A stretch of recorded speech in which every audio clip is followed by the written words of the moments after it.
이번 시간에는 자녀들을 괴롭히는 귀신을 찾아서 쫓아내는 비결에 대해서 말씀을 전합니다. 과만사성이라고 하겠습니다. 가정의 자녀 문제가 치유돼야 평안한 삶을 살아갈 수가 있습니다. 어느 분이 이렇게 말하는 걸 들었습니다. 자녀 문제를 해결하는데 무엇을 못하느냐고 대답한 것입니다. 그렇습니다. 자녀를 위해서는 무엇이라 할 수가 있습니다. 첫째, 자녀들의 문제는 어떤 것들이 있는가? 자녀의 건강 문제를 부모가 고통을 당합니다. 이것이 나오면 저것이 아픕니다. 병명도 나타나지 않는 질병을 고생을 합니다. 제가 병원에 전도하러 다닐 때 한 달을 병명을 찾기 위해 검사를 하는 사람들에게 전도하는 경험이 있습니다. 한 달을 병명 찾으려고. 그래서 이분이 예수 이름으로 예수를 영접하고 한 달 만에 자녀의 질병이 완치됐다는 것도 저는 체험을 했습니다. 예수를 믿지 않는 사람들은 이해가 갑니다. 그러나 예수를 믿는 자녀들도 영적으로 무지하여 질병으로 고생을 합니다. 구원을 받지 못해서 육신의 문제가 있는 것이 아닙니다. 예수 믿고 구원을 받았는데 육신의 문제들이 남아 있습니다. 그러니 답답한 문제입니다. 고치려고 해도 고쳐지지가 않습니다. 이것은 가정의 대물되는 문제일 수가 있습니다. 영적인 문제. 바로 영적인 치유를 해야 완치가 됩니다. 병명도 모르고 병원을 다니는 자녀들이 있습니다. 이상한 질병으로 계속 몸이 아픈 자녀들도 있습니다. 그런가 하면 불치병이 그 집안에 계속되는 경우도 있습니다. 그런가 보니 가산을 당장하기 바랍니다. 이런 성령세를 받지 못하고 성령의 동력으로 예수님을 믿게 된 와 있던 우리 더러운 근본의 영역의 문제를 치유받지 않았기 때문입니다. 자녀의 정신 문제를 부모가 고통을 당합니다. 모태에서 유아시대 상처는 정신 문제의 치명적인 문제입니다. 이 상처로 인해서 늘 마음 한 곳에 늘 아픕니다. 그 아픈 마음이 자신을 가하지만은 그 자신은 벗어나지 못합니다. 마음의 병으로 고통을 받고 있습니다. 저는 치유사에 가면서 나이가 들어도 정신 문제로 고통을 당하는 청년들을 많이 봅니다. 모두 모태에서나 유아시대 상처로 인해 발생한 것들입니다. 그리고 조상의 우상숭배로 인해 발생하는 경우도 있습니다. 과거의 상처가 쉽게 지워지지 않습니다. 그래서 마치 시한폭탄 같은 모습으로 살아가는 자녀들이 많습니다. 그래서 저는 세상에는 시한폭탄이 많이 돌아다닌다고 조심해야 된다고 경고를 우리 성도들에게 자주 합니다.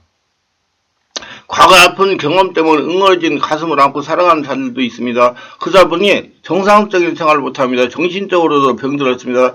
마음에 안식이 없습니다. 다른 말로 말하면 평안이 없습니다. 늘 염려하고 불안하고 떱니다. 조금만 일해도 적응하지 못하고 불안해합니다. 그래서 가슴이 답답해 미치겠다고 말하는 청소년들이 있습니다. 마음에 평안이 없으니 모두 다 무엇을 믿지 않는 것입니다. 보통 큰 병이 아닙니다. 그자가 조울증으로 우울증으로 정신병으로 진전해 고통을 당합니다.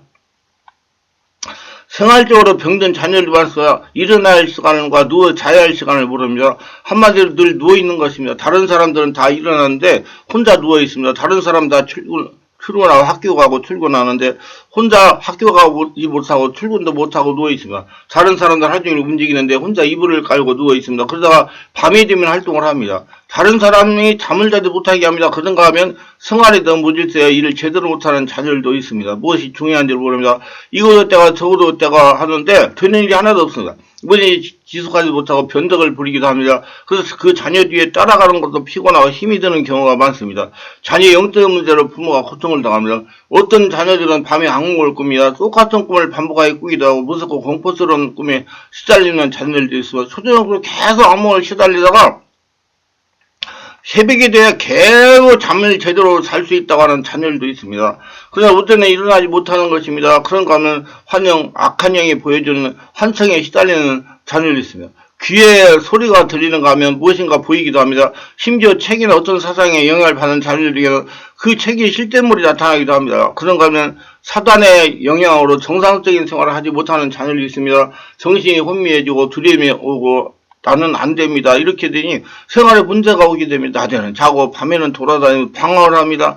밤에 자다가 가인을림을 당하기도 합니다. 이게 다 전부 다 귀신 역사입니다. 귀신은 인간에게 구원을 줄 수 없습니다. 귀신은 인간에게 축복을 주지 못합니다. 그리고 귀신은 인간의 생명을 다스릴 수 없습니다. 우리 자녀들이 문제로 고생하는 분들을 바른 길로 인도하기 위해서 치유해야 됩니다. 안내해야 됩니다. 정말 부모가 자녀에게 이렇게 고통을 당하는데 무슨 일을 한들 평안하게 하겠습니까? 자녀의 인생이 전부라기도 과언이 아닐 것입니다. 제일 중요한 것이 자녀들입니다. 우리 부모는 다 세상을 떠납니다. 남는 것은 자녀들입니다. 그 자녀들이 독립하고 자립을 해야 됩니다. 그래서 우리는 자녀들에게 모든 것을 투자합니다. 그래서 자녀들이 고생하는 분들에게 영적인 치유, 영적인 능력을 전합시다. 치유하려는 자녀들에게 이런 문제가 오는 원인을 알아야 됩니다. 체중 유소년 시기에 받았던 미움의 상처가 원인이 될 수 있습니다. 부모들이 원만하지 못한 부부 생활의 원인이 될 수 있습니다. 가문의 유전일 수가 있습니다. 그래서 대부분 그 부모 하는 대로 자녀가 따라하는 경우가 많습니다. 그래서 그 아이들을 버리면 그 아버지를 보라는 것입니다. 예를 들면 아버지가 성적으로 문란했습니다. 아들도 문란할 수가 있다는 겁니다. 어머니가 소홀을 했습니다. 딸도 소홀한 경우가 많다는 겁니다. 가문에 대물림 문제를 찾아 마귀의 조지를 끊고 귀신을 쫓아내야 됩니다. 그러므로 이런 자녀의 문제를 해결하려면 세상 무슨 방법을 취하지 않고 반드시 예수를 믿어야 된다는 겁니다. 예수님과 성령으로 세례를 체험하고 말씀과 성령으로 문제를 하나하나 찾아서 치워야 됩니다. 기도를 길게 오래오래 하면 다 치유됩니다. 자녀 문제를 해결하기 위한 적극적인 활동입니다. 문제가 부모에게 있다는 걸 인정해야 됩니다. 보이는 상황과 보이지 않던 여러 가지 문제를 찾아봐야죠. 그리하여 회개하고 용서하고 끊어내고 속삭여야 됩니다. 많은 기간을 영적으로 싸워야 됩니다. 자녀들에게 변화된 모습을 보여야 됩니다. 그러면서 지속적으로 자녀들과 대화를 해야 됩니다. 자녀들과 같이 치유를 받는 것도 효과적이고 좋습니다.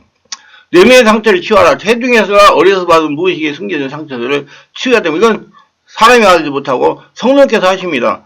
부모로부터 받은 상처, 주변 사람에게 상한 상처, 잘못된 부부관을 말씀과 성령으로 치워야 됩니다. 하나가 성령의 임재 가운데 말씀을 찾아보아야 됩니다. 자신도 자신 모르는 상처가 있을 수가 있습니다. 잘 보다가서 상대방이 너 때문이야 하고 핑계를 댈 수가 있다는 겁니다. 저는 항상 이렇게 강조를 합니다. 어려서부터 성령으로 충만한 믿음 생활하여 영적인 체질을 만들라는 겁니다. 어려서 성령을 체험하고 영의 문제를 치유받으라는 겁니다. 나이가 들고 머리가 커지면 안수도 받지 않으려고 합니다.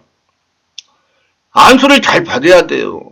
자꾸 핑계를 댑니다. 그 목사님이 뭐가 어쩌고 저쩌고 코찌고 하면서 안수를 안 받아요. 그 목사님이 하는 게 아니라 예수님이 하시는 거거든요. 그런 거 다 뒤로하고 안수를 받아서 성령 역사를 일으켜야 돼요. 그게 하나님이 치유를 하려고 그러는데 그 거부하는 거예요. 어려서 성령을 체험하게 하세요. 예방하세요. 이거 제일 중요합니다.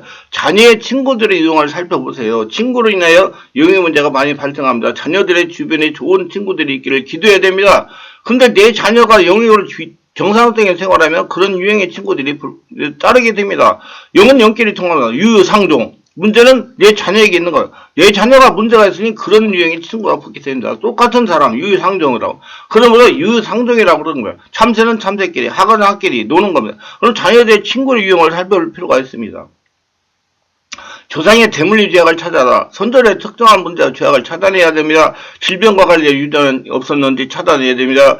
많은 경우 유전에 의해서 난 불치 질병이 발생하는 경우가 많습니다. 이성 문제를 일으킨 조상은 없었는지 찾아야 됩니다. 본인의 임상적인 경우에는 음적인 놈, 육적인 음란은 영적인 음란을 타고 들어오는 경우가 많습니다. 어느 여집사님의 시댁의 경우 시아버지가 바람을 많이 피우니 아들들도 모두 바람을 피우고 심지어 시집간 딸까지 바람을 피우다 이혼을 당했다고 그럽니다. 정신적인 문제가 치유되고 있는지 찾아내야 돼요. 대부분 우울이나 조울증, 정신질환은 혈통을 다 의존이 됩니다. 그래서 그냥 자연 발생해서 그런 사람은 2% 이내라고 그래요. 그리고 98%는 대물림 된다는 거예요. 부모나 친척이 우울증이나 조울증이나 치매에 걸려서 고생했다면 미리 예방활동하는 것이 좋습니다. 예방활동에는 성령으로 세례를 받고 성령 충만하고 성령 안에서 온몸 기도하며 영적으로 성령의 역사가 일어나는 영적 생활을 말하는 겁니다. 나는 예수를 믿어 찾아오지 않는다. 아니, 이런 생각 금물. 열심히 하면 다 된다. 아닙니다. 성령의 역사가 일어나야 됩니다. 대부분 정신질환인데 체중에서 많이 들어옵니다. 상처와 유아실의 상처가 있는 사람들이 많이 발생합니다. 체중에서 상처, 유아실의 상처. 그분들이 정말 위험한 사람들입니다. 정신 문제가 있는 자녀의 부모나 선조를 거슬러 올라가 보면 무당을 많이 찾았거나 굿을 많이 한 자녀들이 많이 생깁니다. 그리고 남모혈원겠거나 이방용기 하선이 있을 경우에 많이 발생합니다. 이런 우상숭배가 심해진 자녀들을 예방생활을 철저하게 해야 돼요. 예방생활은 성령으로 세례받고 충만한 믿음생활을 하면서 치유받는 것을 말합니다. 안수를 잘 받는 거예요. 미리 말씀과 성령으로 찾아서 예방하지 않으면 자녀에게 문제가 오는 경우가 많습니다. 자녀를 임신했을 때 시부모나 친척 식구, 남편이나 다른 사람을 통해서 고통을 당하는 경우에는 그런 경우에 없었는지 찾아내야 됩니다. 그때는 분명히 태중에 있는 아기가 충격받고 상처를 받습니다. 체중에서 유아시절에 정상적인 보살비를 받지 못한 사람들이 자라면서 자신의 사랑받지 못한 빈공간을 채우기 위해서 이성에 관심을 많이 갖게 됩니다.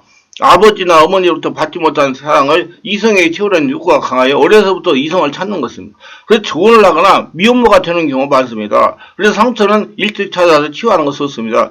교회는 예방활동을 잘해야 돼요. 신앙은 예방신앙이어야 됩니다. 왜냐? 지옥 가기 전에 예수를 믿어서 성읍 가는 것이 기독교 신앙입니다. 그래서 교회는 예방신앙이어야 됩니다. 정상적인 가정에서 사랑을 받고 정상적으로 자라는 사람은 이성의 문제를 일으키는 경우가 별로 없습니다. 그래서 젊은 시절부터 어린 시절부터 이성 문제를 일으키는 사람은 그 사람뿐만 아니라 부모에게도 책임이 있다는 걸 인정해야 됩니다.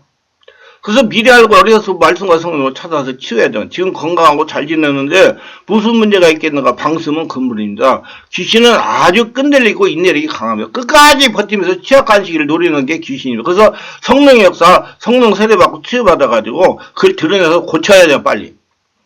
본격적으로 자녀물리를 찾아 치유하세요. 자녀들에게 영적 원리를 가르쳐줘가지고 스스로 마귀와 대적하게 하는 게 좋습니다. 그런 교회에서 상도하면서 신앙생활하는 게 좋아요. 영적인 걸 알고 내면택을 아는 목사가 있는 교회 가서 신앙생활하는 게 정말 축복입니다. 빈번한 상황을 떠내 정신질병, 성격, 불화, 의견대리 방황도. 성령에게 물어보자 문제 원인을 무엇인지 떠오르는 그때 상황으로 들어갑니다. 뿌리를 찾는다는 것입니다. 유전이냐 상처냐. 성령 역사로 상황을 직접 보면서 문제 원인을 찾아라. 찾은 뿌리에 대해 회개하거나 용서하거나 성령의 도움을 구합니다. 상황을 마음으로 직접 하나씩 주님에게 드립니다. 수치심이나 분노가 나타나면 절대적으로 부처래도 서러움, 불안, 공포성, 악을 쓰고 울고 불고 해야지 마음이 열려가지고 속에 있던 뒤에 무의식이 있던 것을 떠나갑니다. 상처의 명령을 몰아내야 돼요. 상처를 내보냅니다. 기침이나 하품, 트림, 토함 등등으로 계속 내보내야 됩니다. 내보내야 됩니다. 그냥 타서 없어지는 게 아니라 내보내야 됩니다. 앞으로 똑같은 실수를 하지 말아야 합니다. 다시 떠오르면 동일한 방법으로 다시 용서와 회개하고 형령 임재 가운데 치유 작업을 해야 됩니다. 부모님이 예수를 영접하고 성령 세례를 치유하고 먼저 치유받고 자녀들을 치유하면 효과적입니다. 많은 분들이 문제가 자녀에게 있는 것으로 생각을 합니다. 근데 문제는 부모에게 있는 것입니다. 그래서 부모가 먼저 치유를 받아야 됩니다. 부모가 예수를 믿고 성령을 체험하고 치유받으면 성령의 권능이 임하게 됩니다. 그래서 부모가 직접 자녀를 하루에 30분 이상 성령의 임재기도를 하시길 바랍니다. 그 다음 보면 어느 정도 임재가 충만한 상태를 뿜어내 보라. 효과적으로 대단히 중요합니다. 효과. 그래서 성령의 지배를 성령의 역사가 일어나야 되니까 안수해 주는 게 좋아요. 말씀의 은혜가 되시고 유익하시면 구독, 좋아요를 부탁하며 제가 설교하여 동영상을 제 유튜브에 전파하는데 큰 힘이 됩니다. 감사합니다.